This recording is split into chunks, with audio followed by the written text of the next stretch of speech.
reason I want to interview today is because I've been knowing you for a long time. And I've been knowing over the years your accomplishments, your successes in music. And I want to, get into that and talk about how you've been successful over the years with your music and what it took to get you to that point. So, but for the listeners that don't know who you are, can you tell us a little bit about yourself? Okay. I grew up in Morven, North Carolina, a small town in Anson County, and I was fortunate enough to have very supportive parents. My parents were educators and they stressed education, and they gave me as many opportunities that they could possibly give. I played in the bands in Anson County and auditioned and performed with the all district and the all state bands. And my parents even afforded me the opportunity of going to Winthrop summer camps and among a few other camps. But I just am very grateful for that opportunity, especially coming from a small town that I did. Were your parents musicians? No, not necessarily professional musicians, but my mother was played piano, and it was the product of her mother made sure that all of the children played the piano. Little did she know she would have to play it at our home church when the former musician had to leave. And you said you were from Anson County. That's right. What was life like growing up in Anson? Oh, I wouldn't trade it for the world. It was very rural, and there was plenty of space, so you could run around, stretch. Everybody knew everyone. You could run out into the woods, into the fields, play a nice game of basketball. It was just not very much expectations for glamour or anything, but yet the proper environment, I think, for a kid. And are there many musicians in Anson County that? There are some musicians in Anson County, but they weren't like chunks of, I would say, well-known musicians, but most of them were good singers, and we did have a couple that did some things instrumentally. And coming from Anson County, with there being just a few musicians there, who actually inspired, or what actually inspired you to actually get into music, and particularly the saxophone? I heard it on the radio one day, and my mother's brother, Dr. William Rogers Jr., identified the instrument for me. He said, "That's a saxophone." So I held that into my head from that point until sixth grade when I was able to join the band. And so just that and listening to music inspired me to want to play that instrument. I always loved the sound of the saxophone. And you talked about you attended college at Winthrop University. Yes. Can you talk about that experience and the type of different bands that you may have played in and what that experience was like for you? It was an experience of exposure. I really valued the exposure that the teachers shared with me at Winthrop and all of us. Those bands ranged from the Winthrop Symphonic Band, the Winthrop Jazz Ensemble, even played with the Winthrop Singers as a horn player with a rhythm section that accompanied, of course, some jazz singers and contemporary music. I played in the Winthrop Pep Band, and fortunately, I played with you, Joe, in Benny Gandy's group. Yeah. That Jasmine. The Jasmine. Yeah, we had some good times there. Yes, sir. Yeah, we had some really good times. Yes. Now, with all that, now you're performing professionally now, right?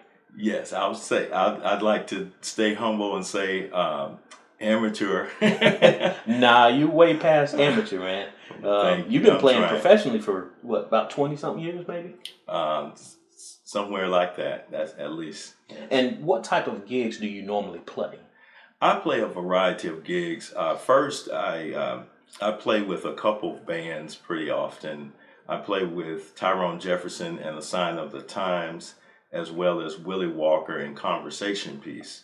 And then when I'm asked to get together a band for a banquet or event, I book under the name Common Ground. And what would be, I know we played together over the years several times, a lot of different gigs, Yeah. but all the gigs that you've played, even including with myself and Benny, what would be your fondest memory of performing? Not just with us, but with anyone. What would be your fondest memory? You know, music is about life, and my fondest memories is talking about life with those musicians. You're sharing the stage, but it's beyond just the music, you know. It's the experience that you're sharing with the members of the group at the time. In particular, I want to point out, I value, and I'm not just saying that because you're the interviewer, but I valued those trips that we made to Hendersonville to play with Benny because I learned a lot about you, and that was very important. So I would say the fondest memories are getting to know the musicians that you're playing with. And with all the performances that you've done, have you ever dealt with any performance anxiety? Yes. I explained this to my band students. There are good nerves and there are bad nerves. The good nerves are the nerves that you get because you're anticipating on doing it great. But when you rehearsed and you prepared or practiced and prepared, you did it long enough and well enough that you know that there's a chance you can do 100% or in the 90s, so that it's the right nerves that you need to stay on the edge to do a good job. But there's also the anxiety from bad nerves, and then the bad nerves are the ones where you didn't prepare well for the event or the gig. And to calm your nerves when you're performing, when it comes to practice and preparation, about how many hours a day or a week do you normally practice? It varies, Joe. One of the best things that I could get out of this pandemic was practice. There wasn't a lot of gigs going on, so I really took the time to practice and really get back into a routine. But now that I'm back at work, I teach school and so forth, my hours got down. So I was doing as much as, I would say on the average, 2.5 hours a day. But now I'm probably lucky if I get an hour in with the schedule being such that it is.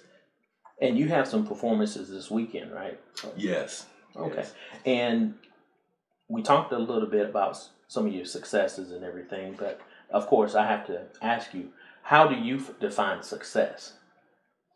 Well, success is growth. Growth in doing something that you haven't done before and giving it your best.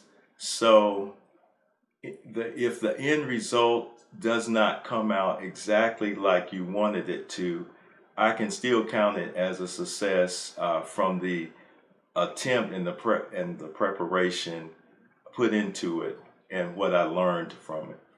And what mindset helps you to make you successful?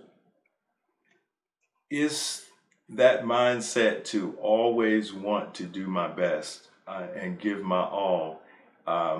It makes me want to go practice. Even some days when the weather is dreary or I'm a little tired, I know that I don't want to let myself or anybody else down. And I know as a musician, there are times that we go through things. Everybody goes through things in life. And sometimes life can get you down, sometimes it can perk you up. But given that, with some of the things that we go through in life, with your music career, who or who is or was your greatest support during any of those times when you maybe dealt with, uh, I don't know if I can do this or not? Mm. I think I would have to say my parents.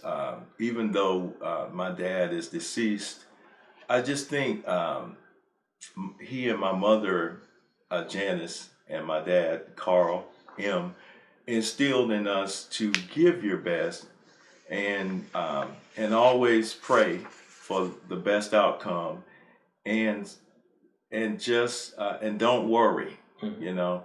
And I think so. I would have to attribute that to them. I think this was healthy in me being able to deal with any adversity or anything.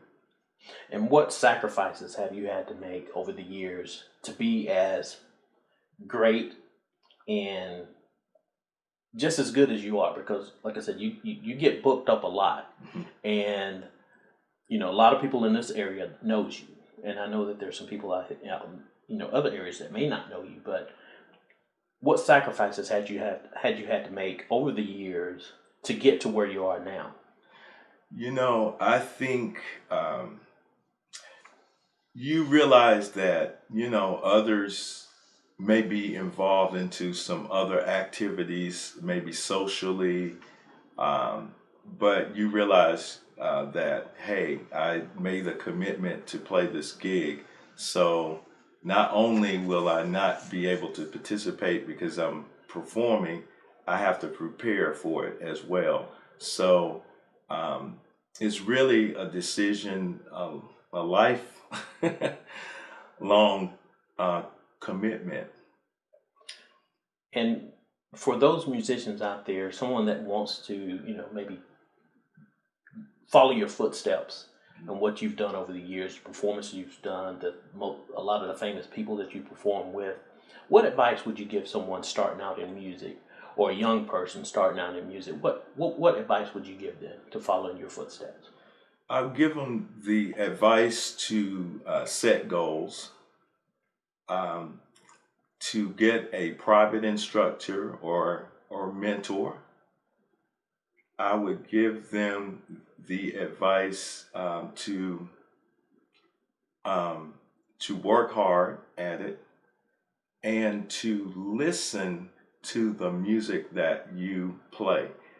Music is a language, and I think we take that for granted as a trained musician, that once you learn to read music, then that's it. But when you learn to talk, you learn through imitation, and it's the same for every musician. You learn the concept of a good tone, the concept of what it should sound like, and so I would say listen to all music if possible, but you definitely need to listen a whole lot to the music you play. And of course, I have to ask you, just being a musician, Mhm. what are which famous musicians that you admire the most? Okay. I have them in the category of living and dead. Um, my favorite dead musicians, the list is being extended, but if I had to probably limit it to two, I would say Charlie Parker, uh, John Coltrane. I like Dexter Gordon, Joe Henderson, Cannonball Adderley. Those are some of the top players that are deceased. But living, um, my favorite alto sax is Kenny Garrett. Um, I like Donald Harrison. Um, and then on the tenor side, I like Branford Marsalis. Um, I, the list goes on. I don't want to host of the interview. No, that's fine. That's fine. This is some good stuff. Are there any? Have you ever studied with any famous musicians, or was able to take some type of class or seminar or anything with anyone over the years? You know, I would say indirectly, uh, Bob Mintzer, who is played with the Yellow Jackets and certainly does his own music, did a workshop for the one of the largest workshops for band directors, and it was on improvisation and how to teach it or how to approach it with students. So I was fortunate enough in Chicago to go with this big conference. Okay. Wow, that's good. That's real good. And if you could talk to one famous musician, dead or alive, to get inspiration from, who would that be? Oh, that's a good one. Um, you know, I'm inspired, even though I can't talk with him. Um, so I would assume maybe I could get some inspiration um, from Wynton Marsalis. He's definitely on top of his gains in jazz and jazz education. And I like his approach, and I think that would help me a lot or inspire me, as well as uh, it would probably be good to get to meet Kenny Garrett. Wow. Yeah. Yeah. I remember there was a photo or something, or he was playing somewhere. I Yes, asked you about it a little while back. that's right. Yeah. That's That right. he's great. He's great. And with all the performances, and like I said, a lot of the folks we went to college with, um, everybody around here knows you. If someone was going to book you for a gig, which I know they, like I said, they do all the time because Oh you're no, very famous. I wouldn't say all that. How do you distinguish yourself from other musicians in the area? Well, I don't consider myself necessarily trying to distinguish from, but what I want to do is give my very best, um, and I am flexible. So it might be the flexibility. I try to fit the occasion, and I try to, by doing so, I have to be prepared to give some um, preparation time. Oh, I totally understand. Definitely understand. Have you ever had to turn down a gig because you were booked up too much, or they're in a situation where you had to turn down a gig? Yes. I hate to tell someone no. I want to help more than anything. And just recently, I had to turn down a gig near my hometown. It was a birthday celebration. And the reason was because last night I was playing, and then today I've played already this morning, and then I'm going to a gig shortly after this interview.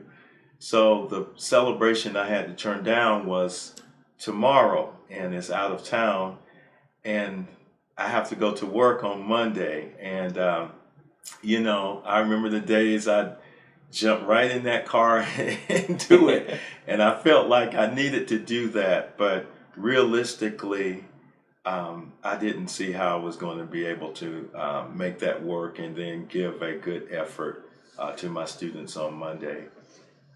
I totally understand that. And if it wasn't for music, you doing music right now, what do you think you'd be doing?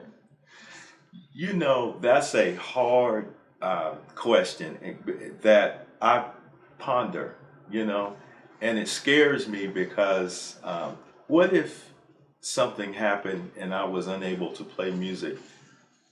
What would I do? Because music is so much a part of me. It brings me joy, it brings me peace. Um, I guess I would have to be in the position to talk about it a whole bunch and Right. still teach it Right. because I can't really see life without doing music. Oh, trust me, I totally understand that. Yes, It sir. was hard for me leaving the music field and Yes, sir. concentrating, more on my law enforcement career. and I had a great run with music. Oh, So yeah. I Oh, totally yes, you understand. did. You still do. Like I said, I totally get what you're saying. It's a tough call if you had to get out of it. That's right. Because music is in your heart, Yes. and true musicians they really understand that. Right. Um, I want to say though, before you go on, I admire people that have other things going along with the music and something even that they find without music too. Because I see them as having two minds, and me only having one. So, I get you, man. I definitely get you. Now, for the folks that may want to contact you and book you for gigs, how do you go about advertising yourself for these bookings or performances? What do you do for that? Joe, I have never really made, I would say, a concerted effort. I think many people have made it for me, and that's through word of mouth. I do have business cards that when people ask, I share. But I've never been one to just try to sell that or drive that home. I've been fortunate enough to be able to do enough of performing that someone may see me out and say, well, he plays, why don't you get him, or Right. so forth. Right, and for a lot of musicians, that's the best way to advertise yourself anyway, because no one's going to book you unless They, unless they can hear you perform what you have to offer. that's And right. I know, like you said, over the years, you've been bringing it, Bo. Well, You've I'm been trying. bringing it. Yeah. I think back to that first performance, my first performance, if you would call it a gig. I was in sixth grade band, and my aunt asked me to play at her wedding. She thought enough of me, Marjorie Rogers Ingram, and in Lumberton, and I played. I played a little excerpt from a book called "I Love You Truly," and it was simple, but she was pleased with it, and I think that encouragement along the way means a lot. And I would like to say, please encourage young people to by giving them that same opportunity. Absolutely, absolutely. Well, listen, man, I want to really thank you. I've been wanting to do this interview with you for a good little while, and I'm fortunate enough to be able to sit down with you, actually catch you at a time where you could do it. Because Oh, you're on the road a lot. You're very busy, but I want to thank you so much because with your story of success and the things that you've done over the years, my purpose in this is that there's probably some folks out there, whether it's music or not, that hear your story that you will inspire to do whatever it is that they want to do. And that's my my main purpose for interviewing you, so that you can tell your story, because you have a huge story to tell. And I know we can't fit all of this in so many minutes, and we could just go on and on and on about it, but you do have a extraordinary story, and I'm so glad I was able to sit down with you. well, thank you. And thank you for remembering me to do it, because you have a busy schedule and you know a lot of people with success stories because you are successful. Well, on that note, I want to thank you. Thank you. You're welcome.